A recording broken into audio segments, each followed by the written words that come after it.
Ah,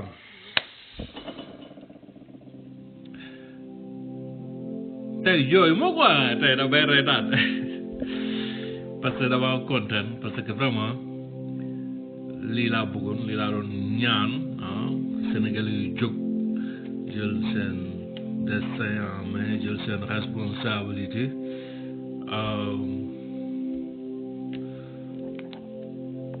def li ñu war a def quoi parce que ça fait des siècles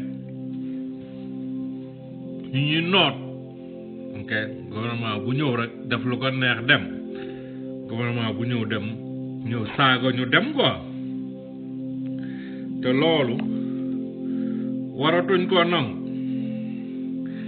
léegi d'après samay source xamal nañu moo ni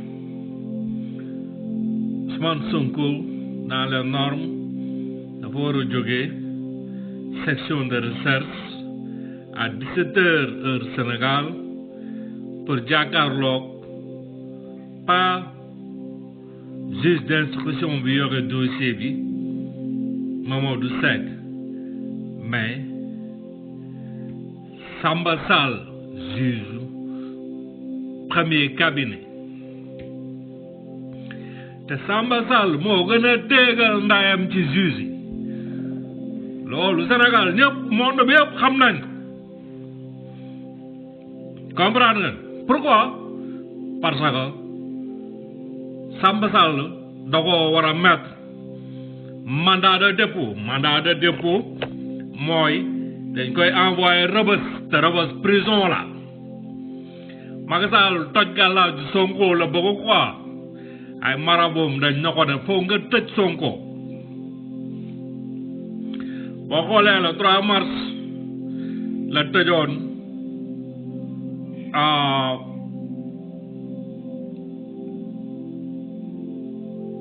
Karim Wade le 3 mars aussi la fi tëjoon Khalifa Sall le 3 mars aussi la tëjaat Ousmane Sonko 3 mars bi dafa am ay mbir yu nekk ci biir dinañ ko jéem a décortiquer tuuti xam nga le 3 mars 2013 la fi tëjoon Karim Wade le 3 mars 2017 mu tëj fi Khalifa Sall le 3 mars 2021 mu tëj fi Ousmane Sonko te ñoom ñëpp 4 ans de différence parce que 2013 ba 2017 4 ans la 2017 ba 2021 4 ans la quoi comprendre nga te ñun ñëpp xam nañ ni mars mooy mois wu franc-maçon yi parce que chaque mars c'est-à-dire première semaine u mars bi franc-maçon yi dañoo war a tour deret mooy ci la ñu def seen sacrifice quoi comprendre nga waaw moo tax Sénégal il fallait deret tour te deret la boo xam Macky Sall mooy am volonté wu tour ko quoi pour yokk ay pouvoir mystique am loolu moo ko waral même bu fekkee nekkatul président sax pour mu continuer di am ay pouvoir il faut mu rey nit chaque le 3 mars chaque 4 ans le 3 mars donc Macky bande la bu mag criminel la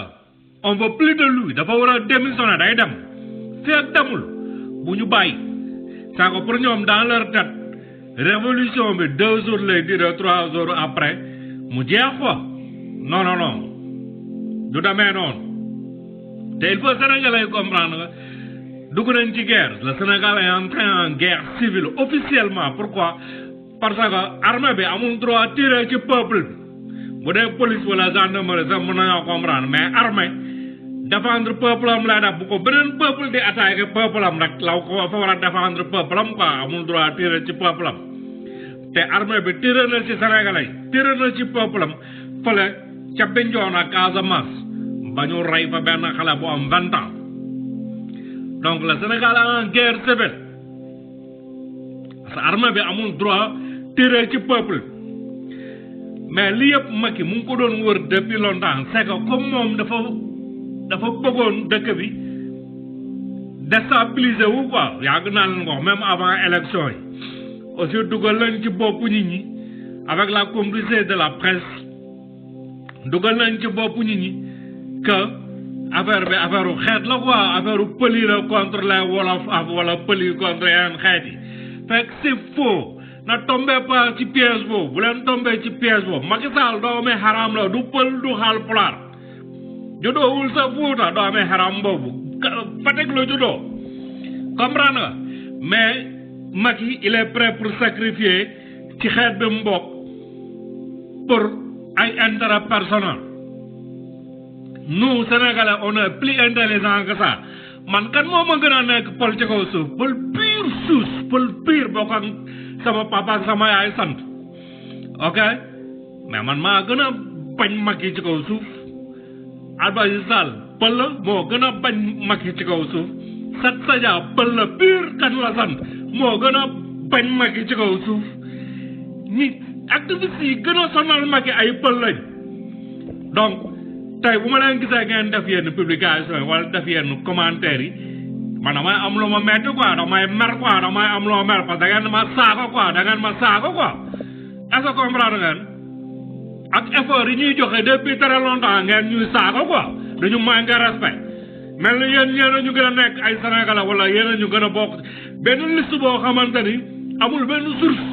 amul benn en-tête amul benn preuve liste bu ñu bind ak tourné rek jël ay sant yu leen neex def ci te mu am yeneen sant si nekk am na ay saako am na ay yeneen ngeen ne pël yi ñoo si gën a bëgg pël yi la mais bu futee yéen kat ngeen di fontoo bu leen ñu saaga combat bi ñun kenn gënuñu see sonn te buñ neexoon na Macky ci suñu xeet la nañ ko jàppale te barke salaatul faatiha Macky bu amoon ku mel ni man kon du nekk ci situation bi mais man dama ànd ak nit ci ay fen wala xaalis est-ce que comprendre ngeen voilà moo tax utiliser leen seen xel man dama bëgg nit buy utiliser xelam quoi doo dégg tëll rek nga ne toj na parce que yàlla dalaa jox xel pour ngay analyser donc voilà bàyyi leen di saaga yi ngeen ñuy saaga ci biir loolu directrice su Cap Manuel mooy kaso ba ñu tëj Guy Marius Sagna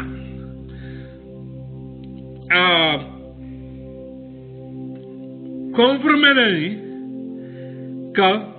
effectivement Guy Marius Sagna démb barki dem dañ ko futtak neen dugal ko ci kaso bu lëndam boo xam amul lamp amul ndox amul douche amul dara ba pare dañ ko dóor pourquoi ñu laaj ko lu tax mu ne woy parce que Guy Marius Sagna daf leen traité sàcc ak ay vaurien quoi la leen wax quoi donc ñu mer moom ci personne moom moo demandé pour pénitentiaire yu dóor Guy Marius Sagna bu Guy Marius Sagna deewee ci seen loxo ñoom ils seront responsables loo dal Guy Marius Sagna foofu ils seront responsables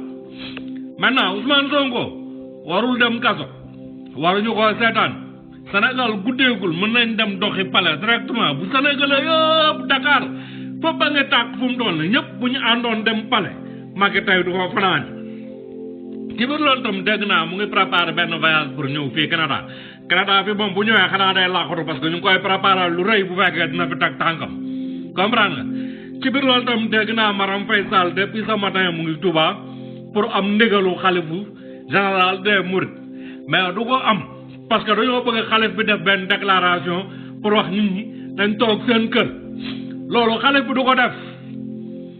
nañ noppalu loolu xalif bi du ko def parce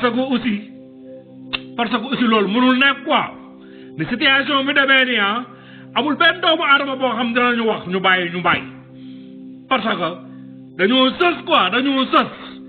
Sénégal yaakul dara ñaata jeunes ñoo dee ci géej gi di essayer pour dem Espagne c'est des centaines et des centaines wala milliers de jeunes les jeunes yooyu yëpp seen avenir mu ngi noonu yàqu na quoi parce que ci ay ndigal yoo xamante ni ay kilifa doon joxe ñëpp toog mais c'est pas si duñ toog yéen ñi may seetaan te nekk école Dior rond-point Dior station Total taal nañ ko fa léegi mais état bi envoyé na fa ay nervi ñu ngi noonu di ñëw soit ngeen jàkkaarloo ñoom xeex ak ñoom soit ngeen déplacé wu quoi parce que ñoom ñëpp dañoo armé wu tamit ay mais amul ragal comprendre nga parce que affaire bi moom comme jóg na rek nañ jóg xamal nañ ma aussi que kër Alioune Sall fële ca Géejawaay booy taal nañ ok donc kër Alioune Sall moom lépp lu ngeen fa jëlee rek seen alal la yéen ko moom ndax Alioune Sall amul papam bi mu desee 70,000 CFA la bàyyi comme héritage ñoom Macky Sall 70,000 CFA la seen bàyyi comme héritage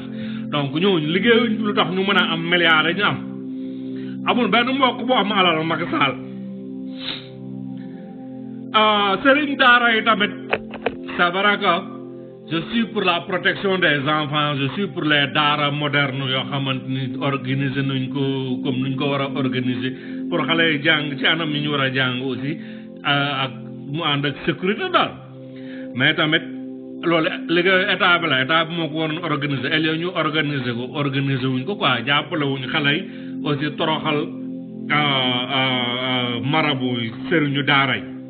te sëriñu daara yi am na ci daara yoo xamante ni depuis plus de 50 ans wala 100 ans la existé te formé na ay borom xam-xam yu mag yu fi réussir tey ba nekk fi ay multimilliardaires donc daara yooyu c'est des daara kun yi te toroxal nañ leen fi quoi mais am na ay daara business yi nga xamante ni ñoom ñooy jël ay tabaxu jàmbur boo xam a pareegul ñu def ko daara yooyu noonu xale yooyu ngeen gis la plupart ay Guinée Bissau la ñuy jógee ay Guinée Conakry ay Mali ay Burkina Faso parce que bu fekkee yàgg nga yërëm xale di leen sarax Dakar danga leen di làkk wolof duñ sa dégg duñ la mën a tontu duñu xam lu ñu wax kon ils ne sont même pas des Sénégalais peut-être ay quelques rares yu jógee ay booru Kolda Tamba parce que ay Kolda Tamba côté yooyu noonu ci biir ci ngaabu côté boobu ci kaw am na si ay Sénégalais yoo xam ne dégguñu wolof quoi parce que côté boobu la plupart pël la wala soose wala saraxule wala genre affaire yooyu quoi comprendre nga voilà Ousmane Sonko warul fanaani ci kaf parce que ñoom dossier biñ ko accusé viol bi dafa vide y a rien amul dara amuñu benn preuve buñ ko mën a téye ci lool ok parce que ñoom dañoo faussé depuis départ bi lañ faussé depuis ca Sidi Ahmed Mbaye départ boobu lañ faussé comprendre donc looloo taxoon programme bi loxoti dossier bi ci loxowu section de recherche pour ñu bañ a continuer enquête parce que section de recherche bu continuer enquête bi dina am ay ponkal yu daanu quoi mais dafa jël dossier boo xam dafa vide parce que dossier bi PV bi ñun am nañ ko liir nañ ko wan nañ leen ko fi comprendre Pawale leer na ko wan naa man leer naa ko wan naa la ko ak ñeneen quoi avocat yi yor nañ ko avocat Sonko yor nañ ko léegi nag procureur de la République tey ce matin démb loolu moo andi woon problème bu Sonko bi sax quoi ils ont fait exprès pour bloquer ko gars yi fipp ñu accuser ko rébellion en ce moment procureur de la République sëñ Sirou Gueye dafa wax commandant brigade de recherche ci PV bi ñu nekk di defaat ne ak Sonko parce que ñu ngi koy poser ay questions Sonko nangu leen tontu maintenant amul dara lu mu leen di wax devant ses avocats nee daal bu fekkee heure waxtu julli jot na nañ ko yëgal quoi mu jóg julli loolu la sekk ak ñoom léegi nag procureur de la République nee na nañ trouver ay solution pour accuser Sonko loolu lañ nekk di def parce que pour ñoom Sonko buñ ko tëjee dañ mën a contrôle booy te lu ñu xamul mooy Sonko buñ ko tëjee dëkk bi gën a tànk boo xam ne tëjaguñ ko dëkk bi di lakk kooku buñ ko tëjee xanaa dëkk bi day seey affaire bi daf leen surprendre parce que pour ñoom affaire bi du demee ni Sénégal ñi jóg ñëpp sa bokk ñu ci Pastef mais liñ nekk di toroxal Sonko moo leen metti parce que dañ koo gis ñu ko Macky da ko fekk c'est que Macky dafa mel ni judduwul ci année bi ci génération dafa mel ni jamono Senghor la bokk quoi mënoon na gouverner bi d'une autre façon parce que tey bu doon Abdou Diouf moo def li bu doon jamonoy Abdou Diouf la mu mën a comprendre bu doon jamonoy Senghor la mu mën a comprendre mais jamonoy Macky Sall nga xamante ni majorité wu ñu ko votal génération waaye la ñoom la ñu wax de waaye génération mooy ñan mooy ñi nga xamante ni dañoo judd ci période technologie dañoo judd fekk fi Facebook dañoo judd fekk fi ay Instagram dañoo judd fekk fi ay Snapchat dañoo judd fekk fi ay téléphone judd fekk fi ay yeneen ak yeneen nga xam ne ñoom fi ñu toog la ñuy toog seen biir kër foofu ca Afrique Sénégal foofu ca Gulumbu connecté wu seen téléphone gis lay xew New York gis lay xew France gis lay xew Japon en temps réel laa la wax live réel temps réel ñu koy gis la ñuy américain yi di sol la ñuy sol xam kan mooy Jay-Z xam kan mooy Beyoncé xam kan mooy Ronaldo xam kan mooy keneen ak keneen ok di la woyal ay woyu Jay-Z di la woyal ay woyu rappeur yëpp comme di ci jaar xam informé wu xam lépp lu xew ci monde bu yàlla defee nga gouverner jeunesse bu fekkee boobu jamono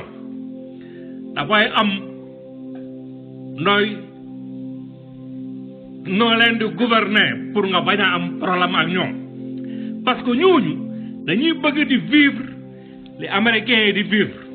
dañuy bëgg li am New York am seen dëkk dañuy bëgg li am Tokyo am seen dëkk léegi joxoo leen yooyu possibilité wutaloo leen liggéey bu ñu feebaree duñu faju bu ñu bëggee jàng duñu jàng ñi ciy jàng seen bourse yi sax dafay tardé ak yeneen ak yeneen ak yeneen wutaloo leen liggéey nga teg ci nag di leen toroxal teg ci ku wax nga dóor teg ci ku wax nga tëj teg ci ku wax nga bëndoxatal teg ci ku wax nga menacé ko mais ñooñu sa waay waroon nga comprendre benn bombe de retardement la rek boo xamante ne da doon xaar benn moment bu opportune rek ñu explosé loolu mooy li dal Macky Sall ci kaw Ousmane Sonko bi ba pare moom amul dégg-dégg bu amoon dégg-dégg wala mu am sëriñ yu baax waroon na xam ne Ousmane Sonko du n'importe qui parce que bu xoolee trajectoire Ousmane Sonko juddoo li mu dund fu mu jaar ak ni situation am demee waroon na xam ne kii c'est un messager c'est que yàlla moo ko yónni quoi waroon na ko comprendre ak li ñu fi def doomu aadama xoolal kër yi ñu fi toj xam nga lan mooy nekk ci àll bi di liggéey pendant 20 ans de dajale jënd terrain tabax sa kër nga xëy toog ci télé bi gis ñu koy toj boo gëmul yàlla dëgg da ngay dof parce que tey bu fekkee da nga am 45 ans fekk liggéey nga 20 ans pour dajale nga ñëw Europe à l'âge de 25 ans liggéey 20 ans pour dajale ba am kër nga am 45 ans ñu toj sa kër nga war a liggéey yeneen 20 ans pour amaat kër bu mel noonu ban âge ngay am 65 ans ngay am 65 ans loo mën a def dara moo tax ak doomu aadama yooyu noonu moo dal Macky Sall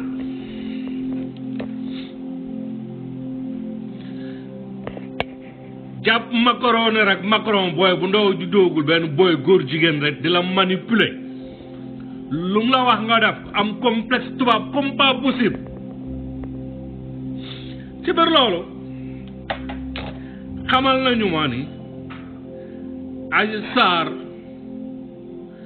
mu ngi préparé pour génn Sénégal parce que ñoom soxlootuñ Adji Sarr fu mu toll soxlootuñ ko quoi parce que dossier Adji Sarr bi c'est complètement vide dinaa leen wax kañ lay Adji Sarr di dem dans les normes mu ngi war a quitter Sénégal lundi à 23h15 aéroport international Diass lay déparé mu ngi jëm Lisbonne foofu la ci Portugal salon d'honneur lay jaar commissaire Mamadou Bopp nga xam moom mooy commissaire police spéciale bu aéroport Diass il a reçu des instructions directes de Antoine Félix Niack Diome ministre de l'intérieur c'est vrai que changé nañ turu ndaw si ci passeport am parce que turu ndaw si bi ma ko jotee ba def live ba wax leen ko changé nañ ko passeport diplomatique bu bees passeport bu bees bi mu ngi ci tudd Daba Pouye Angélique Daba Pouye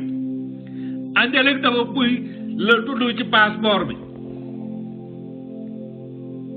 man Ousmane Ba maa leen ko wax du dañ donc nañ continuer manifestation yi continuer xeex bi continuer révolution bi libérer suñu pays une bonne fois pour toutes ba pare nekk benn peuple quoi bañ a nangu politiciens yi jaxasal parce que actuellement bu ngeen amul saa da ngeen des na tuuti rek da ngeen gis ay commencé vidéo yu commencé daw nga dégg ay nit ay boy yoo xam ne dañ leen di fay ñuy wax ay pulaar di saaga wolof yi wala wolof di saaga pël yi wala genre affaire yi quoi da ngeen ko gis fan yi ils ont même monté des audios Sonko ak Adji Sarr et tout ça parce que opinion publique bi lañ bëgg a perturber un peu quoi léegi fii ak suba bu fekkee libéré wuñ Sonko ñun suñ devoir mooy fu Sénégal a nekk ci Sénégal nañ jubale dem palais bu njubalee dem palais Macky Sall dina daw man maa leen ko wax du ay caaxaan merci beaucoup jërëjëf le combat continue man maa ngi continue ci stratégie am ci communication bi wax ak nit ñi fii wax ak ñi wax kii mu def lii wax kii mu envoyé fii ay nit ñu def lii ñi def lii ñi def lii après lu xew-xew man je m'en fous man toll naa situation boo xamante ni tey toll naa moment boo xamante même police Canada bu ñëwoon jël si ma yóbbu ma ne ma dëgg dem Sénégal parce que Alxuraan pare naa pour dem mais instant bi ni mënumaa dem parce que am fa am ay responsabilité yor fi liggéeyu jàmbur ba pare aussi ñun en ce moment ni ñu nekk ci diaspora bi je sais que révolution bi xeex bi soxla nañu quoi parce que aussi am na yéen mun leen xam quoi mais da ngeen ma gis may publier affaire yu bëri ay nit yu ñu xam Sénégal ay personnalité yu nekk ci ay télé nekk ci ay rajo nekk wala ñu xam ñoo moo koy jox na ma publier ko parce que ñoom buñ ko publier gars yi jël si leen donc xeex bi ñëpp ci am solo fu mu toll ñëpp man yow mi may seetaan parce que yéen ñi may seetaan bu ngeen paree da ngeen communiquer ak seen i mbokk seen i famille seen i